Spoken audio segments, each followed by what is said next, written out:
এই তিনটি নাম শুনেছেন না? এই তিনজন ব্যক্তির যে দল, সেই দলের নাম বিএনপি সংক্ষিপ্তভাবে। সেই দলের আমি একজন ক্ষুদ্র কর্মী।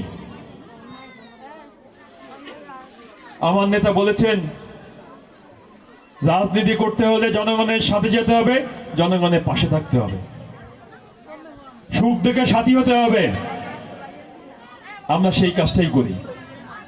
কারণ যখনই দেশে কোনো ক্রান্তিকাল আসে, দুঃসময় আসে, জনগণ যখনই বিপদে পড়ে, তখনই বিএনপি এবং তাদের নেতাকর্মীরা জনগণের পাশে এসে দাঁড়ায়। শহীদ রাষ্ট্রপতি জিয়া রহমানকে দেখেছেন কিভাবে দেশের দুঃসময়ে, যখন দুর্ভিক্ষ শুরু হয়েছিল, অনেকে হয়তো বা ৭৪ সালের কথা মনে নেই। ৭৪ সালে দুর্ভিক্ষ হয়েছিল দেশে, অনেকের হয়তো এখানে জন্ম হয়নি।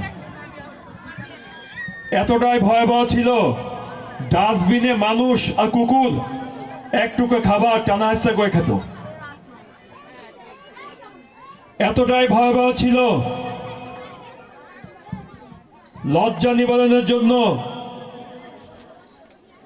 আমাদের মা বোনেরা জাল পেঁচিয়ে রাখতেন শরীরে কাপড়ের অভাবে। সেই দুর্ভিক্ষ পীড়িত বাংলাদেশকে স্বনির্ভর বাংলাদেশে পরিণত করেছিল শহীদ রাষ্ট্রপতি জিয়া রহমান। খাল খনন কর্মসূচির মাধ্যমে দেশকে খাদ্যে স্বয়ংসম্পূর্ণ করেছিলেন। এগুলো ইতিহাসে আছে, গল্প নয়।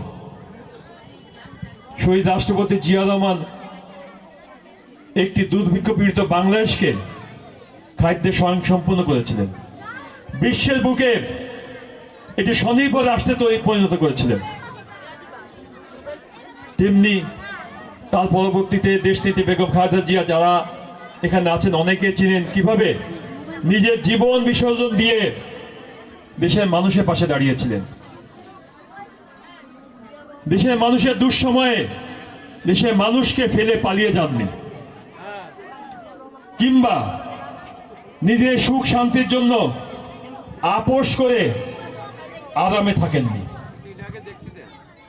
তিনবারের প্রধানমন্ত্রী, তিনি যদি চাইতেন অনায়াসেই আরামায়েশে থাকতে পারতেন। পারতেন না?